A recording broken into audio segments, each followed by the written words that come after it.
Hello guys, myself Ritika Gundiyal and welcome to my YouTube channel, जहाँ पर हम maths को थोड़ा सा कम डिफिकल्ट और थोड़ा ज़्यादा इंटरेस्टिंग बनाने की कोशिश करेंगे। ओके तो अभी हम क्या करेंगे, ये जो फोर्थ क्वेश्चन है ना, उसमें कहा है कि क्लासरूम एक्टिविटी जो आपको गिवन है उसमें क्या करना है, आपको स्क्वायर रूट स्पाइरल को कंस्ट्रक्ट करना है, ठीक है। और उसके अलावा और 2-3 चीज़ें हमें क्या कही है, √2 को आपको नंबर लाइन पे किस तरीके से लोकेट करना है, √3 को करना है, √4 √5 ऐसे मल्टीपल आपको क्वेश्चंस दिए हैं। तो हम सबसे पहले स्टार्ट करते हैं कंस्ट्रक्टिंग के साथ, जिसमें आपका स्पाइरल भी रेडी हो जाएगा, √2 को किस तरीके से लोकेट करना है ये भी पता चल जाएगा, √3 √4 √5 सब किस तरीके से आ जाएंगे वो सब हमें पता चल जाएगा, ठीक है। तो सबसे पहले एक यहाँ पे लाइन ड्रॉ कर लेते हैं हम, ये लाइन ड्रॉ कर लेते हैं। और यहाँ पे ना अभी मैं जो 2 सेंटीमीटर है, 2 सेंटीमीटर्स पे इसे पॉइंट्स को मार्क कर रही हूँ, ठीक है। 2 सेंटीमीटर का मैं डिस्टेंस ले रही हूँ। तो 2 सेंटीमीटर का मीनिंग यहाँ पे क्या है, 2 सेंटीमीटर को ही अपन 1 यूनिट कंसिडर करेंगे। आप 1 सेंटीमीटर ही ले सकते हैं क्योंकि वो आपके लिए ज़्यादा कन्वीनियंट होगा। मैं वीडियो पर्पज़ के लिए क्या कर रही हूँ, 2 सेंटीमीटर को ही 1 यूनिट कंसिडर कर रही हूँ, ठीक है। तो -1 से स्टार्ट करते हैं, ये हो गया -1 0, ये 1 2 3 एंड 4, ठीक है।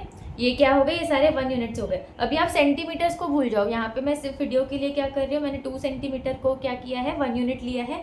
लेकिन जब आप ड्रॉ करोगे वो 1 सेंटीमीटर ही होगा। तो जब मैं बोलूँगी तो मैं क्या कहूँगी कि 0 to 1 क्या है, 1 सेंटीमीटर ही है, ठीक है। दिस इज़ 1 यूनिट, या फिर हम लोग इसको 1 सेंटीमीटर ही बार बार इस वीडियो में कहेंगे। तो 0 to 1 कितना होगा, 1 सेंटीमीटर, ठीक है।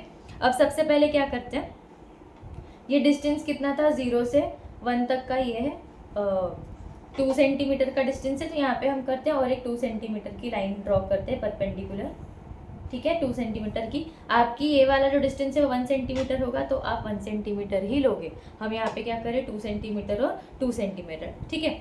अभी ये दोनों जो पॉइंट्स है, ये वाला पॉइंट, इसे हम ये पॉइंट को ए कह देते हैं, ये हो गया ए, ये हो गया पॉइंट बी, और इसे हम सी बोल देते हैं, ठीक है। ये हो गया ए बी एंड सी। अभी ए और सी को हम कनेक्ट करते हैं, और ये क्या है, परपेंडिकुलर है तो मतलब 90 डिग्री का है। तो यहाँ पे अभी हमें क्या मिल गया है, एक ट्रायंगल मिल गया है ए बी सी, ठीक है। In triangle A B C by Pythagoras theorem, ये क्या होगा, बाय पाइथागोरस थ्योरम। तो पाइथागोरस थ्योरम में क्या होता है, हाइपोटेनियस जो रहता है वो सबसे बड़ा साइड होता है। तो उसका मतलब होता है कि A C square is equal to A B square plus B C square, A B square plus B C square. अब ये कितने यूनिट्स है, ए बी स्क्वायर जो है वो कितना यूनिट है, 1 सेंटीमीटर, तो ये हो गया 1 स्क्वायर। और बी सी कितना हो गया, 1 यूनिट है, तो यहाँ पे भी लिख देंगे 1 स्क्वायर।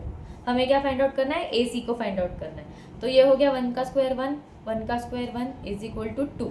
तो अगर A C square is equal to 2 है, therefore A C is equal to √2, है ना। ए सी क्या हो गया, √2 हो गया। तो हमें ये जो डिस्टेंस है वो कितना मिल गया यहाँ पे, √2। तो इसके लिए हम क्या करेंगे, ये जो पॉइंट है ए टू सी हमें √2 मिल गया है, इसे मेजर करेंगे और इसे क्या करेंगे, इस नंबर लाइन पे इस तरीके से आर्क बना के लोकेट कर देंगे। तो हमें यहाँ पे क्या मिल गया, ये जो हमें पॉइंट मिल गया, ये क्या बन गया, ये हो गया √2। क्या मिल गया, √2।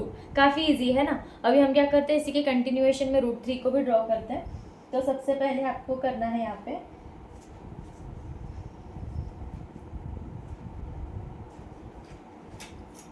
ओके तो कंटिन्यू करते हैं। इसमें क्या होगा, आपको यहाँ पे प्रोटेक्टर को इसके ऊपर रखना है, ये परफेक्ट लेंथ आनी चाहिए आपकी, ठीक है। यहाँ से आप 90 डिग्री से लोकेट कर, इसे मेजर कर लेंगे 90 डिग्रीज, और यहाँ पे हम बनाएंगे एक लाइन ड्रॉ कर लेंगे, ये जो इसकी परपेंडिकुलर होगी ना, इस लाइन को ड्रॉ कर लेंगे। हम 2 सेंटीमीटर्स ले रहे हैं ना 1 यूनिट को, तो ये 4 to 6 कितना होता है, 2 सेंटीमीटर। तो यहाँ से ये हम 1 यूनिट कंसिडर कर लेंगे। तो ये पॉइंट जो है ये बन गया पॉइंट डी। क्या पॉइंट बन गया, डी। आपको यहाँ से भी क्या करना है, जो आप नेक्स्ट बनाओगे आपको 1 सेंटीमीटर ही लेना है। मैं 2 सेंटीमीटर क्यों ले रही हूँ, क्योंकि हम 1 यूनिट को कितना कंसिडर कर रहे हैं, इज इक्वल टू 2 सेंटीमीटर, ये हमारा स्केल है। आप 1 सेंटीमीटर ही लेना।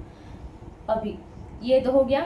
अभी इसे हम कनेक्ट कर लेते हैं, यहाँ पे ये वाला पॉइंट और इस वाले पॉइंट को कनेक्ट कर लेंगे, ठीक है। अभी इस पॉइंट को कवर कर लिया। अभी और एक चीज़ देखते हैं, फिर से हमें ट्रायंगल क्या मिल गया, हमने पॉइंट डी नाम दे दिया है यहाँ पे, दिस इज पॉइंट डी। तो now in triangle A D and C, ये ए डी और सी, और ये क्या था, जो पॉइंट सी था वो परपेंडिकुलर था यहाँ पे, है ना, ये परपेंडिकुलर है, तो ए डी वापस से उसका क्या बन गया है, हाइपोटेनियस बन गया। तो A D square is equal to A C square plus C D square. तो हमारा ए सी कितना था, √2 था, हमने फाइंड आउट किया था, ये ए सी कितना था, √2 था, √2 का स्क्वायर प्लस सी डी कितना है हमारा 1 यूनिट, तो 1 का स्क्वायर। तो √2 का स्क्वायर क्या हो गया 2, 1 का स्क्वायर हो गया 1, तो हमें मिल गया A D square is equal to 3। लेकिन हमें क्या चाहिए, ए डी चाहिए, तो if A D square is equal to 3 then A D is equal to √3। इसका मतलब क्या है, ये जो हमने ए सी बनाया था ये क्या हो गया, ये हो गया √3, है ना, ये √3 बन गया। वापस से अभी हम इस पॉइंट को मेजर करते हैं, ये ए टू डी जो पॉइंट है इसे मेजर करेंगे, ये √3 का था, तो यहाँ पे जो हमने ये आर्क बनाएंगे, तो ये नंबर लाइन पे हमें यहाँ पे क्या मिल जाएगा, √3 मिल जाएगा। ये हमें क्या मिल गया, ये जो भी हमने ड्रॉ किया न्यू पॉइंट, ये हो गया √3, ठीक है। अभी कंटिन्यू करते हैं √4 के साथ।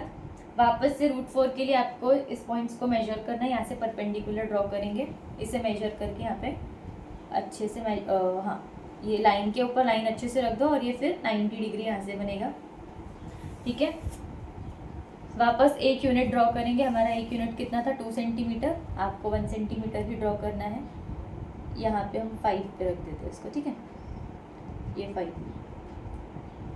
तो मेरे केस में ये हो गया 3 से लेके 5 तक 2 सेंटीमीटर, आपको 1 सेंटीमीटर का ही बनाना है। ये पॉइंट बन गया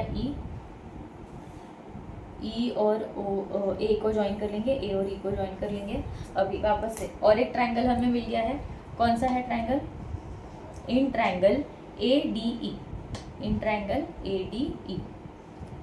और यहाँ पे परपेंडिकुलर कहाँ पे हुआ था, ये वाला जो पॉइंट है ये क्या है उसका, ये परपेंडिकुलर बन गया था ना, तो इस केस में हाइपोटेनियस क्या बन गया, ए ई बन गया। तो इन ट्रायंगल ए डी ई, ए ई का जो स्क्वायर है that is equal to A D square plus D E square.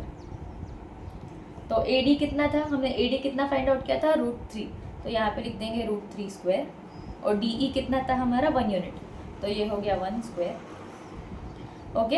अभी √3 का स्क्वायर कितना होता है 3, 1 का स्क्वायर होता है 1, तो अगर A E is equal to 4, sorry A E square is equal to 4, therefore A E is equal to कितना हो जाएगा, √4, है ना, ये √4 हो जाएगा। हम √4 को क्या करेंगे, इस पे लोकेट करेंगे, तो यहाँ से आपको डिस्टेंस लेना है, ये जो ए टू ई का डिस्टेंस है ये वाला, ठीक है। तो ए टू ई से अगर हम आर्क ड्रॉ करते हैं तो ये एग्जैक्टली किस पे आ गई, देखो 2 पे आ गई, है ना। तो यहाँ पे क्या हो गया, जो ये हमने आर्क यहाँ से ड्रॉ की √4 के लिए, √4 का मतलब ही 2 होता है, तो और वो जो आर्क ड्रॉ करने के बाद वो पॉइंट पड़ा भी कहाँ पे है, एग्जैक्टली 2 पे पड़ा है। इसका मतलब क्या है कि अभी तक जो भी हम कर रहे थे वो सही से कर रहे हैं ना। तो अभी हमने √2 देख लिया, √2 यहाँ पे हमने ड्रॉ किया था, ये √3 किया था, और ये √4 कहाँ पे आया है, एग्जैक्टली 2 के ऊपर आया है। अभी इसी के कंटिन्यूएशन में हम क्या करेंगे, एक लास्ट करते हैं, दैट इज √5 को ड्रॉ कर लेते हैं। तो यहाँ से इस पॉइंट से आपको क्या लेना है, परपेंडिकुलर ड्रॉ करना है, ये हाँ, यहाँ से हमारा एक यूनिट वापस इज इक्वल टू कितना था, 2 सेंटीमीटर था। इससे यहाँ ये दोनों पॉइंट्स को हमें ज्वाइन करना है, ऐसे सॉरी पॉइंट्स को नहीं ज्वाइन करना है, इसके परपेंडिकुलर निकालना है। तो यहाँ पे मैं 9 पे रख रही हूँ इसे, ये 9, तो 7 to 9 कितना होता है, 2 सेंटीमीटर। अगेन वही सेम चीज़ बोल रही हूँ मैं आपको, ये देखो ये वाला, ये 7 to 9 कितना हो गया, 2 सेंटीमीटर। हाँ, तो मैं 2 सेंटीमीटर ले रही हूँ, आपको फिर से बता रही हूँ कि आपको 1 सेंटीमीटर ही लेना है, आपको कोई उसमें गड़बड़ नहीं करनी है, ठीक है। अभी वापस से ये पॉइंट जो है ये F हो गया, ये बन गया पॉइंट F, यहाँ पे ये बन गया है परपेंडिकुलर। अभी देखते हैं इन triangle A E and F, A E F जो ट्रायंगल है उसमें परपेंडिकुलर कहाँ पे, ए इस पे है, ई पे, तो इसका मतलब ए एफ क्या है, उसका हाइपोटेनियस है। तो ए एफ स्क्वायर कितना हो जाएगा, A F square is equal to A E square, जो कि ये वाला है ए ई स्क्वायर, और ये वाला प्लस ई एफ स्क्वायर, ठीक है। EF²। तो ये AE हमने कितना निकाला था, √4 निकाला था अभी, ये बन गया √4। तो यहाँ पे हम लिख देते हैं √4 का स्क्वायर प्लस EF कितना बना रहे थे हम, 1 यूनिट का, तो ये हो गया 1 स्क्वायर। तो सॉरी √4 का स्क्वायर कितना हो गया 4, ये 1 का स्क्वायर 1 इज इक्वल टू 5। तो AF² इज इक्वल टू अगर 5 है देयरफॉर AF कितना हो जाएगा √5। तो ये जो डिस्टेंस है ये कितना है, √5 का है। तो वापस से इसे हम √5 जो है इसे लेते हैं, यहाँ से डिस्टेंस कवर करेंगे। ये 1 to F का डिस्टेंस है √5 का, और यहाँ से एक आर्क को ड्रॉ करते हैं। ओके, तो ये ड्रॉ हमने किया और हमें क्या मिल गया, इस पॉइंट पे मिल गया √5। इस पॉइंट पे क्या मिल गया, √5। अभी हमें स्पाइरल बनाने के लिए कहा था ना, तो आप इसको ही वापस से 1 सेंटीमीटर लेके √6 बना सकते हैं, फिर √7 √8 ऐसे करके आप कंटिन्यू स्पाइरल को बना सकते हो। हम लोग √5 तक ही कर रहे हैं। और जो आपको एग्जाम में क्वेश्चंस आएंगे भी वो क्या होगा, √2 को आपको बनाना है, जो कि हमने यहाँ पे कर लिया। ये पॉइंट जो था ये क्या था, √2 था।